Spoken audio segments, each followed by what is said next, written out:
ಶ್ರೀ ಗುರುಭ್ಯೋ ನಮಃ ಪರಮಗುರುಭ್ಯೋ ನಮಃ ಶ್ರೀ ಶ್ರೀಮದಾನಂದತೀರ್ಥಭಗವತ್ಪಾದಾಚಾರ್ಯ ಗುರುಭ್ಯೋ ನಮಃ ಹರಿ ಓಂ. ನಾರಾಯಣಂ ಸುರಗುರುಂ ಜಗದೇಕನಾಥಂ ಭಕ್ತಪ್ರಿಯಂ ಸದಾಲೋಕನಮಸ್ಕೃತಂ ಚ ತ್ರೈಗುಣ್ಯವರ್ಜಿತಮಜಂ ವಿಭುಮಾದ್ಯಮೀಶಂ ವಂದೇ ಭಗವತ್ಪಾದಾಚಾರ್ಯಸಿದ್ಧಾನ್ಯಂ ಅಶೇಷಮಜ್ಜಾಡ್ಯಮಲಾಪಹಂತ್ರಿ ನಮಂ ನಮಂ ಸ್ಪಷ್ಟಸುಖಪ್ರದಾಯಿನಿ ಮಮೇಹ ಚಿತ್ವಾತ್ರ ಸುರಂಗನರ್ತಕೀ ಭವಪ್ರಸನ್ನಾ ವದನೇಶ ಮೇ ಶ್ರೀಃ ಅಭ್ರಮಂ ಗಂಗರಹಿತಂ ಅಜಡಂ ವಿಮಲಂ ಸದಾ ಆನಂದತೀರ್ಥಮತುಲಂ ಭಜೆ ತಾಪತ್ರಯಾಪಹಂ ನಮೋಸ್ತು ತಾತ್ವಿಕಾ ದೇವಾಃ ವಿಷ್ಣುಭಕ್ತಿಪರಾಯಣಾಃ ಧರ್ಮಮಾರ್ಗೇ ಪ್ರೇರಯन्तु ಭವದಿತಃ ಸರ್ವ ಏವ ಹಿ ನೌಮಿನ್ಯಾಯ ಸುಧಾರಿಕೃತ್ಯಯಮುನೀಂ ಶ್ರೀಪಾದರತ್ಸನ್ಮಣೀಂ ವ್ಯಾಸಾರ್ಯಾನ್ ವಿವಿಧಾಗಮರ್ತ್ಯವಿಹಾರಾನ್ ಶ್ರೀವಾದಿರಾಜಾನಪಿ ವಂದೇ ಹಂಸವರಾನ್ ರಘುತ್ತಮಗೌಂ ನೇಪಥ್ಯವಾರಾನ್ ನಿಜೇಂ ಶ್ರೀಸಂಯೋಗತರ್ಮಘವೇಂದ್ರಮುನಿಪಾನ್ ಸದ್ಬೋಧ ಸತ್ಯಾನಪಾನ್ ಸಸೀತಾ ಮೂಲರಾಮಾರ್ಚ ಕೋಶೇ ಗಜಪಟೇ ಸ್ಥಿತಾ ಏನಾನೀತಾನ್ಮಸ್ತಸ್ಮೈ ಶ್ರೀಮನ್ಮಹರಿಭಿಕ್ಷವೇ ಆಪಾದಮೌಲಿಪರ್ಯಂತಂ ಗುರೂಣಾಂ ಆಕೃತಿಂ ಸ್ಮರೇತ್ ತೇನ ವಿಘ್ನಾಃ ಪ್ರಣಶ್ಯಂತಿ ಸಿದ್ಧ್ಯಂತಿ ಚ ಮನೋರಥಾಃ ಪೃಥ್ವೀಮಂಡಲಮಧ್ಯಸ್ಥಾಃ ಪೂರ್ಣಬೋಧಮತಾನುಗಾಃ ವೈಷ್ಣವಾಃ ವಿಷ್ಣುಹೃದಯಾಃ ತಾನ್ ನಮಸ್ತೆ ಗುರೂನ್ ನಮಃ. ಶ್ರೀ ಗುರುಭ್ಯೋ ನಮಃ ಹರಿ ಓಂ ಹರಿ ಓಂ ಹರಿ ಓಂ.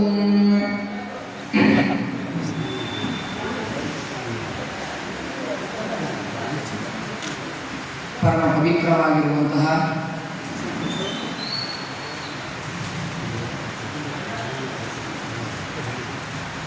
ಜಗತ್ತಿನಲ್ಲಿ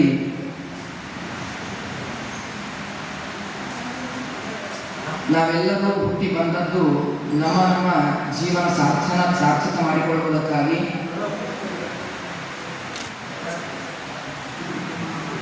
ಅದರಲ್ಲಿಯೂ ಸಾಧಕನಾದ ಮನುಷ್ಯನಿಗೆ ಸಾಧನೆಗೆ ಉಪಯುಕ್ತವಾಗಿರುವಂತಹ ಅನೇಕ ಗ್ರಂಥಗಳು ಅಂತ ನಮಗೆ ಮಾಡಿಕೊಟ್ಟಿದ್ದಾರೆ.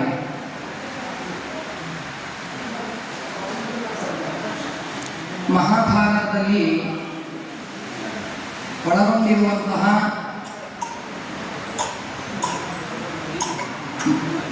ಪಾರಿಜಾತ ಎನ್ನುವಂತಹ ಒಂದು ವೃಕ್ಷವನ್ನು ಮಹಾಭಾರತಕ್ಕೆ ಹೋಲಿಸಿದ್ದಾರೆ. ಆ ಮಹಾಭಾರತದ ಎನ್ನುವಂತಹ ಒಂದು ಪಾರಿಜಾತ ವೃಕ್ಷದಲ್ಲಿರುವಂತಹ ಒಂದು ಮಕರಂದ ಸ್ಥಾನೀಯವಾಗಿರುವಂತಹದ್ದು ಭಗವದ್ಗೀತೆ ಅಂತ ಹೇಳ್ತಾರೆ. ಅಂತಹ ಒಂದು ಸಾಕ್ಷಾತ್ ಭಗವಂತನೇ ಅರ್ಜುನನನ್ನು ನಿಮಿತ್ತ ಮಾಡಿಕೊಂಡು ಇಡೀ ಜಗತ್ತಿಗೆ ಒಂದು ತತ್ವ ಸಂದೇಶವನ್ನು ಕೊಟ್ಟಿರುವಂತಹದ್ದು ಅದು ಶ್ರೀಮದ್ ಭಗವದ್ಗೀತಾ. ಆ ಒಂದು ಭಗವದ್ಗೀತಾ ಹಾಗೂ ಅದಕ್ಕೆ ವ್ಯಾಖ್ಯಾನ ಮಾಡಿರುವಂತಹ ಆಚಾರ್ಯರ ಒಂದು ಗೀತಾಭಾಷ್ಯ, ಗೀತಾ ತಾತ್ಪರ್ಯಗಳ ಹಾಗೂ ಶ್ರೀಮದ್ ಮಹಾಭಾರತ ತಾತ್ಪರ್ಯ ನಿರ್ಣಯದ ಈ ಒಂದು ಮಂಗಲ ಮಹೋತ್ಸವ ಕಾರ್ಯಕ್ರಮದಲ್ಲಿ ನಾವೆಲ್ಲರೂ ಕೂಡ ಸೇರಿಕೊಂಡಿದ್ದೇವೆ. ನಮಗೆಲ್ಲರಿಗೂ ಒಂದು ದುಃಖ ಇರಬಹುದು. ಯಾರಿಗೆ ಹೋಗಿರ್ತಾರೆ ಅವರಿಗೆ ದುಃಖ ಇಲ್ಲ. ನಾವು ಕೂಡ ಈ ಪ್ರಯಾಗ ಕ್ಷೇತ್ರಕ್ಕೆ ಹೋಗಬೇಕು, ಮಹಾಕುಂಭಮೇಳ ನಡೆದಿದೆ ಅಂತ ನಾವು ಅಂದ್ಕೊಂಡಿರ್ತೇವೆ. ಅಲ್ಲಿ ನಮಗೆ ಹೋಗ್ಲಿಕ್ಕೆ ಆಗೋದಿಲ್ಲ. ನೂರಾರು ಮನೆಯ ಸಮಸ್ಯೆಗಳಿರಬಹುದು. ಅದಕ್ಕಿಂತಲೂ ಕೂಡ ನಮಗೆ ಹೋಗಲಿಕ್ಕೆ ಟಿಕೆಟ್ ಸಿಗ್ತಾ ಇಲ್ಲ. ಅಷ್ಟು ಅನಾನುಕೂಲದಲ್ಲಿ ನಾವಿದ್ದೇವೆ. ಹಾಗಾಗಿ ಇದು ಮತ್ತೆ 144 ವರ್ಷಕ್ಕೆ ಒಮ್ಮೆ ಬರುವಂತಹ ಈ ಒಂದು ಕುಂಭಮೇಳ, ಇದರಲ್ಲಿ ನಾವು ಪಾಲ್ಗೊಳ್ತೇವೋ ಇಲ್ಲೋ ಅನ್ನುವಂತಹ ದುಃಖ ನಮಗೆ ಇನ್ನೂ ಕಾಡ್ತಾ ಇದೆ. ಆದರೆ ಆ ದುಃಖ ಪಡುವ ಅಗತ್ಯವಿಲ್ಲ ಅಂತ ನಾವು ಎದಿಕಟ್ಟಿ ಹೇಳಬಹುದು. ಕಾರಣ ಈ ಗೀತಾಭಾಷೆ ಎಂಬಂತಹ ಈ ಮಂಗಳದ ಹಾಗೂ ಶ್ರೀಮನ್ ಮಹಾಭಾರತ ತಾತ್ಪರ್ಯ ನಿರ್ಣಯ ಎಂಬಂತಹ ಈ ಮಂಗಳದ ಮಹಾ ಕುಂಭಮೇಳದಲ್ಲಿ ನಾವು ಮುಳುಗ್ತಾ ಇದ್ದೇವೆ. ಆದ್ದರಿಂದ ಆ ಒಂದು ಯಾವುದೇ ರೀತಿಯಾದಂತಹ ದುಃಖ ಪಡುವ ಅಗತ್ಯವಿಲ್ಲ ಅನ್ನುವಂತಹದನ್ನ ನಾವು ತಿಳಿಯಬೇಕು. ಸರಿವಾಯು ಗುರುಗಳ ಚರಣಾರವಿಂದಗಳಲ್ಲಿ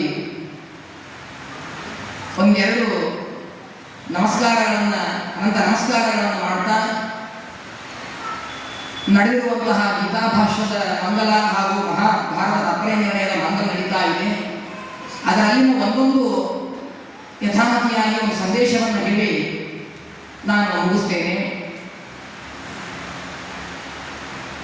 ಶ್ರೀಕೃಷ್ಣ ಪರಮಾತ್ಮ ಜಗತ್ತಿನಲ್ಲಿ ಅನಂತ ವಸ್ತುಗಳು ಅಂತ ಇವೆ, ಆದರೆ ಪವಿತ್ರವಾದ ವಸ್ತು ಯಾವುದು ಅಂತ ನೋಡಲಿಕ್ಕೆ ಹೊರಟಾಗ ನಮಗೆ ಸಿಗುವಂತಹದ್ದು ಜ್ಞಾನ. ಇದು ಬಹಳ ಪವಿತ್ರವಾದ ವಸ್ತು ಅಂತ ಹೇಳ್ತಾರೆ. ಅದನ್ನು ಭಗವದ್ಗೀತೆಯಲ್ಲಿ ಹೇಳ್ತಾನೆ ಕೃಷ್ಣ, ನಹಿ ಜ್ಞಾನೇನ ಸದೃಶಂ ಪವಿತ್ರ ಮಿಹ ವಿದ್ಯತೆ. ಜ್ಞಾನಕ್ಕೆ ಸದೃಶವಾದ ಒಂದು ವಸ್ತು ಮತ್ತೊಂದು ಜಗತ್ತಿನಲ್ಲಿ ಅಂದ್ರೆ ಅದ್ಭುತವಾದ ವಸ್ತು ಯಾವುದೂ ಇಲ್ಲ ಅಂತ ಹೇಳ್ತಾನೆ ಭಗವಂತ. ಒಂದು ಮಾತು ಇದೆ, ಜ್ಞಾನ ಇದು ಅಮೂಲ್ಯವಾದ ವಸ್ತು ಅಂತ ಹೇಳ್ತಾರೆ. ಯಾಕೆ ಅಮೂಲ್ಯ ಅಂತ ಕರೆಯಬೇಕು? ಅಮೂಲ್ಯ ಅಂದ್ರೆ ಏನು? ನಾವು ಹಣವನ್ನು ಕೊಟ್ಟಾಗಲೂ ನಮಗೆ ಸಂಪಾದನೆ ಮಾಡಲಿಕ್ಕಾಗದೇ ಇರುವಂತಹ ಯಾವ ವಸ್ತು ಇದೆಯೋ ಇದು ಅಮೂಲ್ಯ ಅಂತ ಕರೀತಾರೆ. ಹಣವನ್ನು ಕೊಟ್ಟು ಸಂಪಾದನೆ ಮಾಡುವಂತಹ ವಸ್ತುಗಳು ಮೌಲ್ಯ ಅಂತ ಕರೆಸಿಕೊಂಡರೆ, ಜ್ಞಾನ ಇದು ಅಮೂಲ್ಯವಾದ ವಸ್ತು, ಹಣವನ್ನು ಕೊಟ್ಟರೂ ಕೂಡ ನಮಗೆ ಸಿಗುವುದಿಲ್ಲ ಅಂತಹ ಒಂದು ವಸ್ತು ಅಂದರೆ ಅದು ಜ್ಞಾನ ಅಂತ ಹೇಳ್ತಾರೆ. ಒಂದು ಮಾತು ಬರುತ್ತದೆ, ನ ಚೋರಹಾರ್ಯಂ ನ ಚ ರಾಜಹಾರ್ಯಂ ನ ಪ್ರಾಪ್ತಭಾಜ್ಯಂ ನ ಚ ಭಾರಕಾರಿ. ಬಹಳ ಸುಂದರವಾದ ಮಾತು. ಈ ಜ್ಞಾನ ಇದು ಅಮೂಲ್ಯವಾದ ವಸ್ತು ಯಾಕೆ? ನಾವು ಮನೆಯಲ್ಲಿ ಎಷ್ಟೋ ಹಣವನ್ನು ಸಂಪಾದನೆ ಮಾಡಿರ್ತೇವೆ, ಬೇಕಾದಷ್ಟು ಬಂಗಾರ ವಜ್ರ ಇತ್ಯಾದಿಗಳನ್ನು ಸಂಪಾದನೆ ಮಾಡಿ ಮನೆಯಲ್ಲಿ ಯಾರಿಗೂ ಗೊತ್ತಾಗದೇ ಇರುವಂತೆ ಅತಿ ಗೂಢವಾಗಿ ಯಾರಿಗೂ ಗೊತ್ತಾಗದೇ ಇರುವಂತಹ ಸ್ಥಳದಲ್ಲಿ ಅವುಗಳನ್ನು ಇಟ್ಟು ನಾವು ಜೋಪಾನ ಮಾಡ್ತೇವೆ. ಆದರೆ ಯಾವನೋ ಒಬ್ಬ ಕಳ್ಳ ಬರ್ತಾನೆ, ಹೇಗೋ ಬಂದು ಅವುಗಳನ್ನು ದೋಚಿಕೊಂಡು ಹೋಗಿಬಿಡ್ತಾನೆ. ಅದು ಹೇಗೆ ಹೋಯಿತು ಅನ್ನೋದು ಗೊತ್ತಾಗುವುದಿಲ್ಲ. ಆದರೆ ಜ್ಞಾನಕ್ಕೆ ಈ ಕೊರತೆ ಇಲ್ಲ. ಚೋರರು ಅಪಹಾರ ಮಾಡುವಂತಹ ವಸ್ತುಗಳು, ಹಣ, ಧನ ಇವೇ ಮೊದಲಾದವು ಇದ್ರೂ ಕೂಡ, ಆದರೆ ಈ ಜ್ಞಾನವನ್ನು ಕದಿಬೇಕು ಅಂತ ಯಾರು ಸಾಧ್ಯ ಹೇಳಿ? ಜ್ಞಾನವನ್ನು ಕದೀಲಿಕ್ಕೆ ಆಗುವುದೇ ಇಲ್ಲ. ಜ್ಞಾನ ಇದು ಆತ್ಮನಲ್ಲಿ ಇರುವಂತಹ ಒಂದು ವಿಶೇಷವಾದ ಧರ್ಮ. ಅಂತಹ ಜ್ಞಾನವನ್ನು ಕದಿಯುವುದಕ್ಕೆ ಯಾರಿಗೂ ಸಾಧ್ಯವಿಲ್ಲ. ನಚ ರಾಜಹಾರ್ಯ ಅಂತ ಹೇಳ್ತಾರೆ. ಇನ್ನು ಒಂದು ಪರಿಸ್ಥಿತಿ ಹೀಗೆ ಬರ್ತದೆ, ಸಿಂಹಾಸನದ ಮೇಲೆ ರಾಜ ಇರ್ತಾನೆ, ಆದರೆ ರಾಜನು ಜ್ಞಾನವಂತನಿರ್ತಾನೆ, ಆದರೆ ಮಹಾಜ್ಞಾನವಂತನಿರುವುದಿಲ್ಲ. ಆದರೆ ಅವನು ಇಟ್ಟುಕೊಂಡಿರುವಂತಹ ಸೈನಿಕರಿರ್ತಾರೆ, ಮಂತ್ರಿಗಳಿರ್ತಾರೆ, ಅವರು ಒಳ್ಳೆಯ ಜ್ಞಾನವಂತರಾಗಿರ್ತಾರೆ. ಅವರಿಂದ ಬೇಕಾದರೂ ಸಂಪಾದನೆ ಮಾಡಿ ಆ ರಾಜನಿಗೆ ಒಂದು ಅಧಿಕಾರ ಇದೆ. ಆದರೆ ಆ ಮಂತ್ರಿಗಳಲ್ಲಿ ಇರುವ ಸೈನಿಕರಲ್ಲಿರುವಂತಹ ವಿಶಿಷ್ಟವಾದ ಜ್ಞಾನವನ್ನು ನಾನು ಅಪಹಾರ ಮಾಡ್ತೇನೆ ಅಂದರೆ ಆಗುವುದಿಲ್ಲ. ಯಾಕೆ? ಆ ಜ್ಞಾನ ಇದು ಅಮೂಲ್ಯವಾದ ವಸ್ತು, ಸಿಗುವುದಿಲ್ಲ. ಇನ್ನು ಅಣ್ಣತಮ್ಮಂದಿರಿದ್ದಾರೆ. ಸಾಮಾನ್ಯವಾಗಿ ಒಂದು ಕುಟುಂಬದಲ್ಲಿ 3-4 ಜನ ಅಣ್ಣತಮ್ಮಂದಿರು ಹುಟ್ಟಿದ್ರು ಅಂತಾದರೆ ಅವರಲ್ಲಿ ಅನೇಕ ಆಸ್ತಿಗಳಿರ್ತವೆ. ಒಂದು 100 ಎಕರೆ ಹೊಲ ಇತ್ತು ಅಂತಾದರೆ ಅದರಲ್ಲಿ ಏನು ಮಾಡ್ತಾರೆ?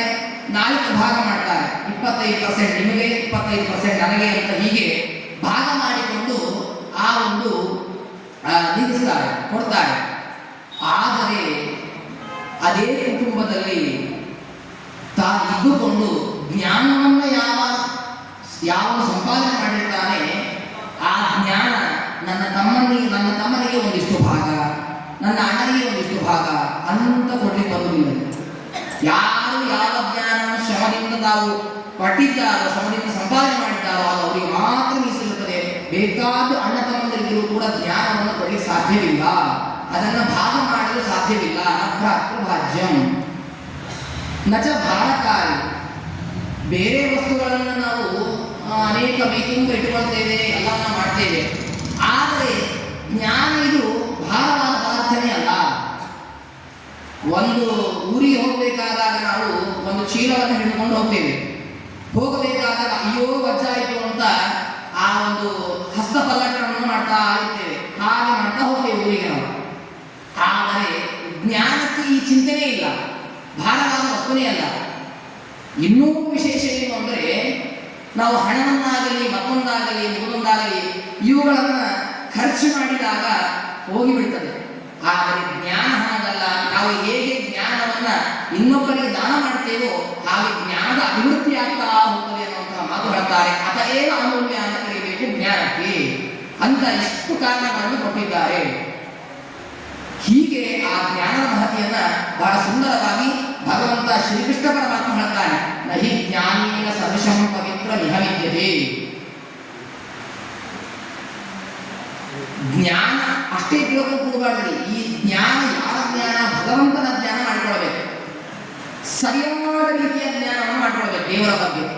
ಯಾಕೆ ಅಂದ್ರೆ ಈ ಜ್ಞಾನಕ್ಕೆ ನಾವು ಪವಿತ್ರ ಅಂತ ಅನ್ನಬೇಕಾದ್ರೆ, ಆ ಜ್ಞಾನಕ್ಕೆ ಒಂದು ಪಾವಿತ್ರ್ಯ ಬರಬೇಕು ಅಂತಾದ್ರೆ ಅದು ಭಗವಂತನಿಂದ ಬಂದಿರ್ತದೆ.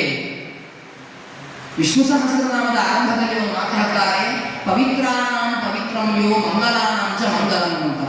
ಜಗತ್ತಿನಲ್ಲಿ ಏನೇನು ಪವಿತ್ರವಾದ ವಸ್ತುಗಳಂತಿವೆಯೋ ಆ ಎಲ್ಲಾ ವಸ್ತುಗಳಿಗೆ ಪಾವಿತ್ರ್ಯವನ್ನು ತಂದುಕೊಡುವಂತಹವನು ಭಗವಂತ. ಅತಏವ ಅವನು ಮಹಾಪವಿತ್ರನಾಗಿದ್ದಾನೆ. ಇನ್ನು ಯಾವ ಜಗತ್ತಿನಲ್ಲಿ ಮಂಗಲ ಅನ್ನುವಂತಹ ದಾರಿಯೋ ಮಂಗಲವಾದ ವಸ್ತುಗಳಿವೆಯೋ ಅವುಗಳಿಗೆ ಮಾಂಗಲ್ಯ ರೂಪದಲ್ಲಿದ್ದಾನೆ ಆ ಭಗವಂತ ಅನ್ನೋ ಮಾತನ್ನ ಇಲ್ಲಿ ಹೇಳ್ತಕ್ಕಂಥವರಾಗಿದ್ದಾರೆ. ಹೀಗೆ ಆ ಜ್ಞಾನದ ಮಹತಿಯನ್ನ ಅಲ್ಲಿ ತಿಳಿಸಿಕೊಡ್ತಕ್ಕಂಥವರಾಗಿದ್ದಾರೆ. ಇದಾದ ಮೇಲೆ ಭಗವದ್ಗೀತೆಯಲ್ಲಿ ಇನ್ನೊಂದು ಮಾತು ಬರ್ತದೆ. ಏನು ಅಂದರೆ ದೇವರು ಹೇಳ್ತಾನೆ ಈ ಮಾತು. ನಾವು ನೀವು ಹೇಳಿದ್ರೆ ಒಂದು ಪ್ರಸಂಗದಲ್ಲಿ ಮಾತು ತಪ್ಪಬಹುದು, ಆದರೆ ದೇವರು ಎಂದೂ ತಪ್ಪುವುದಿಲ್ಲ ಅನ್ನೋದಕ್ಕೆ ಒಂದು ದೃಷ್ಟಾಂತವನ್ನು ಕೊಡ್ತೇನೆ. ಒಂದು ಶ್ಲೋಕ ಬರ್ತದೆ, ಇದು ಆದ ಘಟನೆಯೂ ಇದೆ, ಅದನ್ನು ಹೇಳಿ ನಾನು ಮುಗಿಸ್ತೇನೆ. ಅನನ್ಯಾಶ್ಚಿಂತಯಂತೋ ಮಾಂ ಯೇ ಜನಾಃ ಪರ್ಯುಪಾಸತೆ ತೇಷಾಂ ನಿತ್ಯಾಭಿಯುಕ್ತಾನಾಂ ಯೋಗಕ್ಷೇಮಂ ವಹಾಮ್ಯಹಂ ಅಂತ ಶ್ರೀಕೃಷ್ಣ ಪರಮಾತ್ಮ ಹೇಳಿದ ಮಾತು. ದೇವರಂತಾನೆ ನನ್ನನ್ನು ಯಾರು ಅನನ್ಯವಾಗಿ ನಂಬಿರುತ್ತಾರೋ ಅವರ ಯೋಗಕ್ಷೇಮದ ಜವಾಬ್ದಾರಿಯನ್ನು ನಾನು ಹೊಂದಿದ್ದೇನೆ ಅಂತ ದೇವರು ಹೇಳ್ತಾನೆ. ನನ್ನನ್ನು ಯಾರು ಉಪಾಸನೆ ಮಾಡ್ತಾರೆಯೋ ಅವರ ಯೋಗಕ್ಷೇಮವನ್ನು ನಾನು ನೋಡ್ತೇನೆ. ನನ್ನನ್ನು ಯಾರು ನಿರಂತರವಾಗಿ ನನ್ನಲ್ಲಿ ಭಕ್ತಿಯನ್ನು ಮಾಡ್ತಾರೋ ಅವರ ಈ ಜವಾಬ್ದಾರಿಯನ್ನು ನಾನು ಸ್ವೀಕಾರ ಮಾಡ್ತೇನೆ ಅಂತ ಭಗವಂತ ಹೇಳಿದ್ದಾನೆ. ಇದರ ಒಂದು ಘಟನೆಯನ್ನ ಕಾರಣ ಭಗವದ್ಗೀತೆಯ ಮಂಗಲ ನಡೀತಾ ಇದೆ, ಅದರ ಮಹತ್ವವನ್ನು ತಿಳ್ಕೊಳ್ಬೇಕು. ಈ ನಮ್ಮ ಮಣ್ಣೂರಿನ ಒಬ್ಬ ಮಹಾಜ್ಞಾನಿಗಳು ಇವತ್ತಿಗೂ ಸನ್ನಿಹಿತರಾಗಿದ್ದಾರೆ, ವಿದೇಶ ತೀರ್ಥರು ಅಂತ ಹೇಳಿ. ಈ ಭಗವದ್ಗೀತೆಯ ಒಂದು ಮಹಿಮೆಯಲ್ಲಿ ನಡೆದಿರುವಂತಹ ಒಂದು ಘಟನೆ ಹೇಳ್ತೇವೆ. ವಿದೇಶ ತೀರ್ಥ ಶ್ರೀಪಾದಗಳವರು ತಾವು ರಘುತ್ತಮರ ಶಿಷ್ಯಂದಿರು ಅಲ್ಲೇ ಇದ್ದುಕೊಂಡು ತಾವು ವಿಶೇಷವಾಗಿ ಸಾಧನೆಯನ್ನ ಮಾಡಿ ಯಾದವಾರ್ಯರನ್ನ ಜಗತ್ತಿಗೆ ಮಹಾಪಂಡಿತರನ್ನಾಗಿ ಮಾಡಿಕೊಟ್ಟಿರುವಂತಹ ಮಹನೀಯರು ವಿದೇಶ ತೀರ್ಥರು.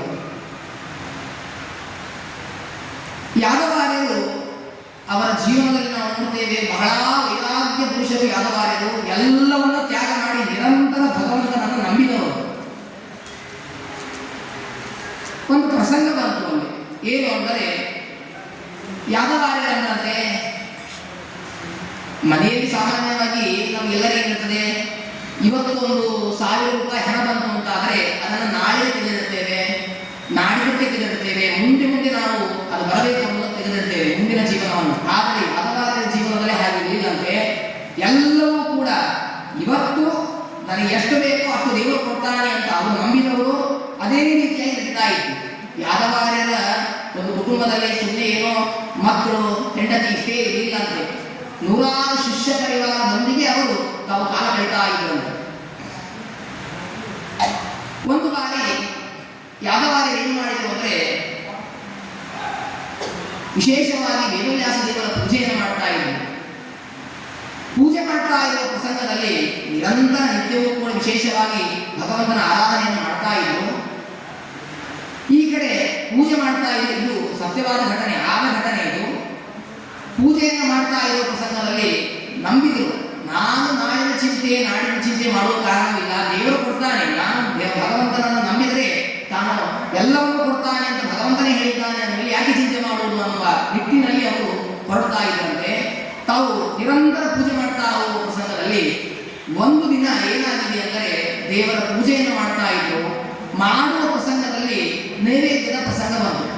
ನೈವೇದ್ಯ ತಗೊಂಡ್ಬಂದಿರಿ ಅಂತಂದಾಗ ಆಗ ಹೆಂಡತಿ ಅಂತಾಳೆ, ಇವತ್ತು ಮನೆಯಲ್ಲಿ ನೈವೇದ್ಯಕ್ಕೆ ಏನೂ ಇಲ್ಲೇ ಇಲ್ಲ, ನೈವೇದ್ಯ ಇಡಬೇಕಾಗಿತ್ತು, ಆದರೆ ಮನೆಯಲ್ಲಿ ಏನೂ ಸಾಮಗ್ರಿಗಳಿಲ್ಲದೆ ಇರೋದ್ರಿಂದ ನೈವೇದ್ಯ ಏನೂ ಇಲ್ಲ ಅಂತ. ಈ ಪ್ರಸಂಗದಲ್ಲಿ ಹೀಗೆ ಹೋಗಿ ಆ ಗುರುಗಳಿಗೆ ಹೇಳಿದ ಸ್ಥಿತಿಗೆ ಬಂದ್ಬಿಡ್ತಾರೆ. ಅದಕ್ಕೆ ಅವರಂತಾರೆ, ಇದೇ ನದಿಯ ಕಡೆಯಲ್ಲಿ ಒಂದಿಷ್ಟು ಉಸುಕಿದೆ, ಒಯ್ದು ಇಟ್ಟುಬಿಡೋಣ, ಅದನ್ನು ಇಟ್ಟುಬಿಟ್ರೆ ಇವತ್ತು ದೇವರ ನೈವೇದ್ಯ ಆಗ್ತದೆ ಅಂತ. ಅಲ್ಲಿರುವಂತಹ ಶಿಷ್ಯರು ಏನು ಮಾಡಿದ್ರು ಅಂದ್ರೆ, ಒಂದು ದೊಡ್ಡದಾದ ಪಾತ್ರೆಯಲ್ಲಿ ಅಲ್ಲೇ ಪಕ್ಕದ ಒಂದಿಷ್ಟು ಉಸುಕನ್ನು ತೆಗೆದುಕೊಂಡು ದೇವರ ನೈವೇದ್ಯಕ್ಕೆ ಇಟ್ಟಿದ್ದಾರೆ. ದೇವರ ನೈವೇದ್ಯಕ್ಕೆ ಉಸುಕನ್ನು ಇಟ್ಟಿದ್ದಾರೆ, ಮೇಲೆ ಮುಚ್ಚಿದ್ದಾರೆ. ಯಾದವಾರ್ಯರು ತಮ್ಮ ಕರದಲ್ಲಿ ಜಲವನ್ನು ಹಾಕಿಕೊಂಡು ಅತ್ಯಂತ ಅಭಿಮಂತ್ರಣವನ್ನು ಮಾಡಿ, ವಿಶೇಷವಾಗಿ ಅಭಿಮಂತ್ರಣವನ್ನು ಮಾಡಿ ಆ ಜಲವನ್ನು ಆ ಪಾತ್ರೆಗೆ ಪ್ರೋಕ್ಷಣೆ ಮಾಡ್ತಾರೆ. ಪ್ರೋಕ್ಷಣೆ ಮಾಡಿದಾಗ ಆ ಪಾತ್ರೆಯಲ್ಲಿರುವಂತಹ ಉಸುಕು ಅದು ಒಂದು ಸಿರ ಅನ್ನೋ ಪದಾರ್ಥವಾಗಿ ಪರಿಣಾಮ ಬರುತ್ತದೆ ಅನ್ನೋ ಮಾತನ್ನು ಹೇಳ್ತಾರೆ. ಅಷ್ಟೇ ಅಲ್ಲ, ಇನ್ನು ನದೇ ದಡದಲ್ಲಿ ಉಸುಕು ಇರ್ತದೆ ಅಂದರೆ ಅಲ್ಲಿ ಅನೇಕ ಶಂಖ ಇತ್ಯಾದಿಗಳು ಇರ್ತವೆ. ಆ ಶಂಖ ಇವೆಲ್ಲವೂ ಹೋಗಿ ಗೋಡಂಬಿ ದ್ರಾಕ್ಷಿಯಾಗಿ ಪರಿಣಾಮಗೊಂಡು ಅನ್ನುವಂತಹ ಮಾತನ್ನು ಹೇಳ್ತಾರೆ. ಇಷ್ಟು ಅವತ್ತು ಮುಗಿತು, ಎಲ್ಲ ಬ್ರಾಹ್ಮಣರಿಗೆ ಭೋಜನವನ್ನು ಮಾಡಿಸಿದ್ದಾರೆ. ಇದೆಲ್ಲ ಆದಮೇಲೆ ಮುಂದೆ ಯಾದವಾರ್ಯರು ನೋಡ್ತಾರೆ, ನನ್ನ ಪೂಜೆಗೆ ಏನೂ ವ್ಯತ್ಯಾಸ ಆಗಿಲ್ಲ, ನಾನು ಎಲ್ಲವನ್ನೂ ಮಾಡಿದ್ದೇನೆ, ದೇವರು ಕೊಟ್ಟ ಮಾತು ಇವತ್ತು ತಪ್ಪಿದ ಅಂತ ದೇವರ ಜೊತೆಗೆ ತಮ್ಮ ಒಂದು ಇದನ್ನು ಬೆಳೆಸ್ತಾ ಇದ್ದಾರೆ. ಮನೆಗೆ ಹೋಗ್ತಾರೆ. ಮನೆಗೆ ಹೋಗಿ ತಾವು ಮೊದಲಿಗೆ ಮಾಡುವಂತಹ ಕೆಲಸ ಏನಂದ್ರೆ, ಭಗವದ್ಗೀತೆಯ ಪುಸ್ತಕವನ್ನು ಕೈಯಲ್ಲಿ ತಗೊಳ್ತಾರೆ. ಭಗವದ್ಗೀತೆಯ ಪುಸ್ತಕವನ್ನು ತೆಗೆದುಕೊಂಡು ಈ ಮಾತಿಯಲ್ಲಿ ಬಂದಿದೆ, ಅನನ್ಯಾಸ್ ಚಿಂತೆಯಂತೋ ಅನ್ನುವಂತಹ ಈ ಮಾತಿಗೆ ಒಂದು ಕೆಂಪಾದಂತಹ ಪೆನ್ನನ್ನು ತೆಗೆದುಕೊಂಡು ಅದನ್ನು ಅಂಡರ್ಲೈನ್ ಮಾಡಿಬಿಡ್ತಾರೆ. ದೇವರು ಇವನು ನನ್ನ ಯೋಗಕ್ಷೇಮವನ್ನು, ನಾನು ಎಲ್ಲರ ಯೋಗಕ್ಷೇಮವನ್ನು ನೋಡುತ್ತೇನೆ ಅಂತ ಹೇಳಿಲ್ಲ, ಆದರೆ ಇವತ್ತು ನಾನು ಇಷ್ಟು ಮಾಡಿರುವುದಕ್ಕೂ ದೇವರು ನನ್ನನ್ನು ಮರೆತಿದ್ದಾನೆ ಅಂತ ತಿಳಿದುಕೊಂಡು ಇಷ್ಟು ಹಾಕಿ ತಾವು ಮತ್ತೆ ಮುಂದಿನ ಜೀವನವನ್ನು ನಡೆಸ್ತಾ ಹೋಗ್ತೀವಿ. ಇಷ್ಟು ನಡೀತಾ ಇರುವ ಪ್ರಸಂಗದಲ್ಲಿ ಒಂದು ದಿನ ಏನಾಯಿತು, ಗುರುಗಳು ಮಠಕ್ಕೆ ಹೋಗಿದ್ದಾರೆ, ಪಾಠಾಂತರ ನಡೀತಾ ಇದೆ. ಈ ಕಡೆ ಒಬ್ಬ ಕಪ್ಪಾದ ವ್ಯಕ್ತಿ ತಾನು ಏನು ಮಾಡ್ತಾ ಇದ್ದಾನೆ ಅಂದ್ರೆ, ಆ ಗುರುಗಳ ಮನೆಗೆ ಬಂದು ಅನೇಕ ಧಾನ್ಯಗಳನ್ನು ಸೂಚಿಸ್ತಾ ಇದ್ದಾನೆ. ಅಕ್ಕಿ, ಬೇಳೆ ಎಲ್ಲವನ್ನು ಹಾಕ್ತಾ ಇದ್ದಾನೆ. ಯಾರೋ ಬರ್ತಾ ಇರ್ತಾರೆ, ಹೋಗ್ತಾ ಇರ್ತಾರೆ ಅಂತ ಯಾರೋ ಒಬ್ರು ಅಂತ ಹೆಂಡತಿಯು ಕೂಡ ಗಮನ ಕೊಟ್ಟಿಲ್ಲ. ನೋಡ್ತಾರೆ, ಇಡೀ ಮನೆಯೇ ತುಂಬಿ ಹೋಗ್ತಾ ಇದೆ. ಹಾಗೆ ಅನಿಸ್ತಂತೆ, ಅಲ್ಲಪ್ಪ ಇಷ್ಟೆಲ್ಲ ಸಾಮಗ್ರಿಗಳು ಯಾರು ಕೊಟ್ಟಿದ್ದಾರೆ ನನಗೆ ಅಂತಂದಾಗ ಆಗ ಅಂತಾರೆ, ಇಲ್ಲ ಯಜಮಾನರು ಕೊಟ್ಟು ಕಳಿಸಿದ್ದಾರೆ, ನಾನು ತಂದು ಹಾಕ್ತಾ ಇದ್ದೀನಿ. ಇಷ್ಟು ಹೇಳಿದಾಗ ಹೌದಾ, ಸರಿ ಅಂತ. ಅಲ್ಲೋ ಬಾಯಿಗೆ ರಕ್ತ ಬರ್ತಾ ಇದೆಯಲ್ಲ, ಯಾಕೆ ಏನಾಯ್ತು ನಿನಗೆ ಅಂತಂದಾಗ ಆಗ ಆ ವ್ಯಕ್ತಿ ಹೇಳ್ತಾನೆ, ಇಲ್ಲ ನಾನು ಸ್ವಲ್ಪ ಹೊತ್ತು ಏನೋ ನನ್ನ ಕೆಲಸದಲ್ಲಿ ವ್ಯತ್ಯಯ ಮಾಡಿದ್ದರಿಂದ ನನಗೆ ಗುರುಗಳು ಹೊಡೆದಿದ್ದಾರೆ, ಅದಕ್ಕಾಗಿ ನನಗೆ ಬಾಯಿಗೆ ರಕ್ತ ಬರ್ತಾ ಇದೆ ಅಂತ ಹೇಳಿ ಆ ಪದಾರ್ಥಗಳನ್ನು ಹಾಕಿ ಇಷ್ಟು ನಿಂತಾಗ ಆಗ ಹೆಂಡತಿ ಹೇಳ್ತಾಳೆ, ಅಯ್ಯೋ ಹೌದಾ, ಹಾಗಾದ್ರೆ ಇಲ್ಲೇ ನಿಂದ್ರಪ್ಪ, ನಾನು ಔಷಧಿ ತಗೊಂಡ್ಬರ್ತೇನೆ ಅಂತ ಒಳಗಡೆ ಹೋಗಿ ಬರುವಷ್ಟರಲ್ಲಿ ಆ ವ್ಯಕ್ತಿ ಮಾಯ ಆಗಿರ್ತಾನೆ. ಆ ವ್ಯಕ್ತಿನೇ ಇಲ್ಲ. ಅವರಂದ್ರು ಏನು ಬಾಂಧವ ಹೋದ್ರು ಅಂತ ಹೇಳಿ ಮತ್ತೆ ಒಳಗಡೆ ಹೋಗಿದ್ದಾರೆ. ಸ್ವಲ್ಪ ಹೊತ್ತು ಆದಮೇಲೆ ಯಾದವಾರ್ಯರು ತಮ್ಮ ಮನೆಗೆ ಬರ್ತಾರೆ. ಮನೆಗೆ ಬಂದು ನೋಡ್ತಾರೆ, ಎಲ್ಲಿ ನೋಡಿದಲ್ಲಿ ಧಾನ್ಯ, ಎಲ್ಲಿ ನೋಡಿದಲ್ಲಿ ಪದಾರ್ಥಗಳು. ಹೆಂಡತಿಗೆ ಕೇಳ್ತಾರೆ, ಅಲ್ಲಮ್ಮ ಇಷ್ಟೆಲ್ಲ ಪದಾರ್ಥಗಳು ಏನು? ಆಗ ಹೆಂಡತಿ ಅಂತಾಳೆ, ಅಲ್ರಿ ನೀವೇ ಕೊಟ್ಟು ಕಳಿಸಿದಂತಲ್ಲ, ಇಷ್ಟೆಲ್ಲ ನಿಮ್ಮ ಹೆಸರನ್ನೇ ಹೇಳಿ ತಗೊಂಬಂದು ಹಾಕಿದ್ದಾನೆ, ಅಷ್ಟೇ ಅಲ್ಲದೇನೆ ಅವನಿಗೆ ನೀವು ಹೊಡೆದು ಕಳಿಸಿದ್ದೀರಿ ಅಂತ ಹೇಳ್ತಾಳೆ. ಬಾಯಿಯಲ್ಲಿ ರಕ್ತ ಬರ್ತಾ ಇತ್ತು ಅಂತ. ಆಗ ಯಾದವಾರ್ಯನಿಗೆ ಬಹಳ ಆಶ್ಚರ್ಯವಾಗ್ತದೆ, ಏನಿತು, ಏನು ನಡೀತು ಅಂತ. ಅವರು ಏಕಾಂತದಲ್ಲಿ ಕುಳಿತುಕೊಂಡು ಆಲೋಚನೆ ಮಾಡ್ತಾರೆ, ಏನಾಯಿತು ಅಂತ ಹೇಳಿ. ಯಾದವಾರ್ಯನ ಪಾಂಡಿತ್ಯ, ಅವರ ದೃಷ್ಟಿ ಬಹಳ ದಿವ್ಯ ದೃಷ್ಟಿ. ಕೂತು ಆಲೋಚನೆ ಮಾಡ್ತಾರೆ. ಆಲೋಚನೆ ಮಾಡಿದಾಗ ಅವರಿಗೆ ತಲೆ ಹೊಡೆದಂತೆ, ನಾನು ಅವತ್ತು ಕುಳಿತುಕೊಂಡು ಈ ಅನನ್ಯಾಶ್ಚಿಂತೆಯಂತೋ ಅನ್ನುವಂತಹ ಒಂದು ಶ್ಲೋಕಕ್ಕೆ ನಾನು ಅಂಡರ್ಲೈನಿಂಗ್ ಮಾಡಿದ್ದೇನೋ, ಅದು ಇವತ್ತು ಶ್ರೀಕೃಷ್ಣ ಪರಮಾತ್ಮನ ನಾಲಿಗೆಗೆ ಅದು ದೊಡ್ಡದಾದಂತಹ ಗೆರಿ ಬಿದ್ದಿದೆ ಅಂತ ತಿಳಿದುಕೊಂಡು ಆಗ ದೊಡ್ಡದಾದ ಪ್ರಾಯಶ್ಚಿತ್ತವನ್ನು ಮಾಡಿಕೊಳ್ತಾರೆ. ತಾತ್ಪರ್ಯ, ದೇವರನ್ನ ಯಾರು ನಂಬುತ್ತಾರೆ ಎಂದಿಗೂ ಅವರನ್ನು ಅನ್ಯಾಯ ಮಾಡುವುದಿಲ್ಲ ಅನ್ನೋದಕ್ಕಾಗಿ ಇದೇ ಕಲಿಯುಗದಲ್ಲಿ ಸುಮಾರು ಕೆಲವೇ ವರ್ಷಗಳ ಹಿಂದೆ ನಡೆಯುವಂತಹ ಈ ಘಟನೆಯನ್ನ ನಾವು ಕೇಳ್ತೇವೆ. ಹೀಗೆ ಅತ್ಯಂತ ಶ್ರೇಷ್ಠವಾಗಿರುವಂತಹದ್ದು ಈ ಶ್ರೀಮದ್ ಭಗವದ್ಗೀತೆ. ಕಾರಣ, ವಿದೇಶಕೃತ ಶ್ರೀಪಾದಂಗಳಲ್ಲಿ ಅಂತಹ ವಿಶಿಷ್ಟವಾದ ಅಧ್ಯಯನವನ್ನ ಮಾಡಿರುವಂತಹ ಮಹನೀಯರು. ಹೀಗೆ ಭಗವಂತನನ್ನೇ ಅಪರೋಕ್ಷವನ್ನ ಮಾಡಿಕೊಂಡಿರುವಂತಹ ಮಹನೀಯರು. ಇಂತಹ ಒಂದು ಪ್ರಸಂಗದಲ್ಲಿ ಆ ಗೀತೆಯ ಸಂದೇಶ ಸಂದೇಶವನ್ನು ಹೇಳಬೇಕು, ಅನೇಕ ಸಂದೇಶಗಳು ನಡೀತಾ ಇವೆ. ಆದರೆ ಅದರ ಮಹಾತ್ಮೆಯನ್ನ, ಗೀತೆಯ ಒಂದು ವಿಶೇಷವಾದ ಮಹಾತ್ಮೆಯನ್ನ ನಾವು ಒಂದೆರಡು ಮಾತುಗಳಿಂದ ನಾವು ತಿಳಿದಿದ್ದೇವೆ. ಅದೇ ರೀತಿಯಾಗಿ ಜ್ಞಾನ ಹಾಗೂ ಭಕ್ತಿ ವೈರಾಗ್ಯ ಈ ಮೂರೂ ಬೇಕೇ ಬೇಕು. ಜ್ಞಾನವನ್ನ ಭಗವಂತ ಗೀತೆಯಲ್ಲಿ ವಿಶೇಷವಾಗಿ ನಿರೂಪಣೆ ಮಾಡಿದ್ದಾನೆ. ತಾತ್ಪರ್ಯ ನಿರ್ಣಯದಲ್ಲಿಯೂ ಕೂಡ ಮಹಾತ್ಮೆ ಜ್ಞಾನಪೂರ್ವಸ್ತು ಸುಧರ ಸರ್ವತೋವಿಕ ಅಂತ ಹೇಳಿ ಭಕ್ತಿಯ ಬಗ್ಗೆ ವಿಚಾರ ಮಾಡ್ತಾರೆ. ಹೀಗೆ ಜ್ಞಾನ ಭಕ್ತಿ ವೈರಾಗ್ಯ ಇವುಗಳೆಲ್ಲವೂ ಕೂಡ ನಮ್ಮ ಜೀವನದಲ್ಲಿ ಇದ್ವು ಅಂತಾದರೆ ಆಗ ಭಗವಂತ ತಾನು ಸ್ವರ್ಗ ಮೋಕ್ಷವನ್ನು ಕೊಡ್ತಾನೆ. ಯದೃಚ್ಛಯಾಚೋಪನ್ನ ಸ್ವರ್ಗ ದ್ವಾರಮಪಾವೃತಂ. ದೇವರು ಎಲ್ಲ ಬಾಗಿಲುಗಳನ್ನು ತೆಗೆದಿಟ್ಟಿದ್ದಾನೆ. ದೇವರು ಬರ್ರಿ ಅಂತ ಕರೀತಾ ಇದ್ದಾನೆ, ಆಗ ನಮಗೆ ಹೋಗ್ಲಿಕ್ಕಾಗ್ತಾ ಇಲ್ಲ. ಕಾರಣ ಅದಕ್ಕೆ ಉಪಯುಕ್ತವಾದ ಸಾಧನೆಯನ್ನು ನಾವು ಯಾರೂ ಮಾಡ್ತಾ ಇಲ್ಲ. ಹಾಗಾಗಿ ವಿಶೇಷವಾದಂತಹ ಸಾಧನೆಯನ್ನ ನಾವು ಮಾಡಿಕೊಂಡು ಹೋದಾಗ ದೇವರು ನಮಗೆ ಅನುಗ್ರಹ ಮಾಡ್ತಾನೆ ಅನ್ನುವಂತಹದ್ರಲ್ಲಿ ಯಾವ ಸಂದೇಹ ಇಲ್ಲ ಅಂತ ಹೇಳ್ತಾ, ನನ್ನ ಈ ಒಂದೆರಡು ವಾಕ್ಕುಸುಮಗಳು ಅಂದರೆ ನಾನು ಅನೇಕ ಮಾತುಗಳು ಹೇಳಿದ್ದೇನೆ, ಅದರಲ್ಲಿ ಇನ್ನೂ ಅನೇಕ ವಿಷಯಗಳಿವೆ. ಆದರೆ ಅದರಲ್ಲಿ ಒಂದೆರಡು ಮಾತುಗಳನ್ನು ಹೇಳಿದ್ದೇನೆ. ವಿಶೇಷವಾಗಿ ಪೂಜ್ಯ ಆಚಾರ್ಯರು ಅಂದರೆ ನಮ್ಮ ಪುಷ್ಕರಾಚಾರ್ಯರು, ಅವರು ನಮ್ಮ ಆಚಾರ್ಯರು ವಿಶೇಷವಾಗಿ ನಮಗೆ ಈ ಪರೀಕ್ಷೆಗೆ ಬರಬೇಕು ಅಂತ ಹೇಳಿದರು. ನಾವು ಅಂತಹ ದೊಡ್ಡ ವ್ಯಕ್ತಿಗಳೂ ಅಲ್ಲ, ಏನೂ ಇಲ್ಲ. ಅವರ ಉದ್ದೇಶ ಇಷ್ಟೇ, ಇಲ್ಲ ಒಂದು 4 ಕಡೆ ಬಂದರೆ ನಿಮ್ಮ ಪರಿಚಯ ಆಗ್ತದೆ, ಹಾಗಾಗಿ ನೀವು ಬಂದು ಇಲ್ಲಿ ನಿಮಗೆ ತಿಳಿದಷ್ಟು ನಮಗೆ ಗೊತ್ತಿದೆ, ನಮ್ಮ ಜ್ಞಾನದ ಮಟ್ಟ ಎಲ್ಲವೂ ನಮಗೆ ಗೊತ್ತಿರ್ತದೆ.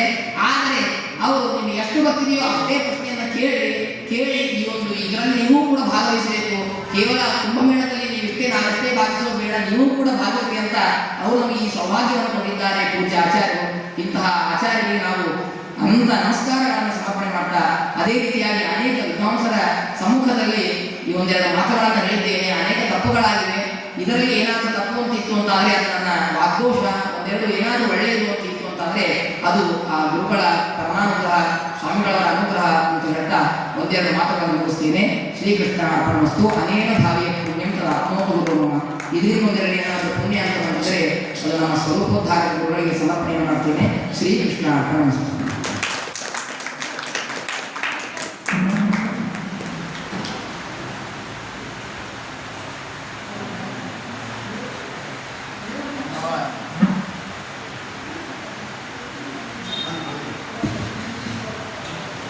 ಹೊಸದಾಗಿ ಉದಯಿಸಿದ ಸೂರ್ಯನಂತೆ ಇರುವ ನರಸಿಂಹಮೂರ್ತಿ ಆಚಾರ್ಯರು ಅಷ್ಟೇ ಸೌಜನ್ಯಶೀಲರು, ನವ ವಿದ್ವಾಂಸರು. ಈಗ ಮೊನ್ನೆ ಮಳೂರಿನಲ್ಲಿ ಒಂದು ಸುಧಾಮಂಗಲ ಕಾರ್ಯಕ್ರಮವಾಯಿತು. ಅಲ್ಲಿ ಶ್ರೀಪಾದಂಗಳವರಿಂದ ಸಮಗ್ರ ಜಿಜ್ಞಾಸಾಧಿಕರಣ ಪರೀಕ್ಷೆಯನ್ನು ಕೊಟ್ಟು ಅತ್ಯುತ್ತಮ ಶ್ರೇಣಿಯಲ್ಲಿ ತೇರ್ಗಡೆಯಾಗಿ ಅಷ್ಟೇ ಪಾಠವನ್ನು ಹೊಂದಿದ್ದಾರೆ. ಶರೀರನ ಅವರು ಸಮಯ ಇಲ್ಲ ಅನ್ನೋದಷ್ಟೇ ಹೊರತು, ಹೀಗಾಗಿ ಅನೇಕ ವಿದ್ವಾಂಸರು ಇದ್ದದ್ದರಿಂದ ಕ್ಷಮೆಯನ್ನ ಯಾಚನೆ ಮಾಡ್ತಾ, ಅವರ ಅಭಿಮಾನ ಬಹಳ ಸೌಜನ್ಯ ಮೂರ್ತಿ. ಒಂದರ್ಥದಲ್ಲಿ ಹೆಸರು ಮಾತ್ರ ನರಸಿಂಹ, ಸ್ವಭಾವ ವಿರುದ್ಧ. ಭಗವಂತನ ವಿಚಿತ್ರ ಲೀಲೆ ಇದು.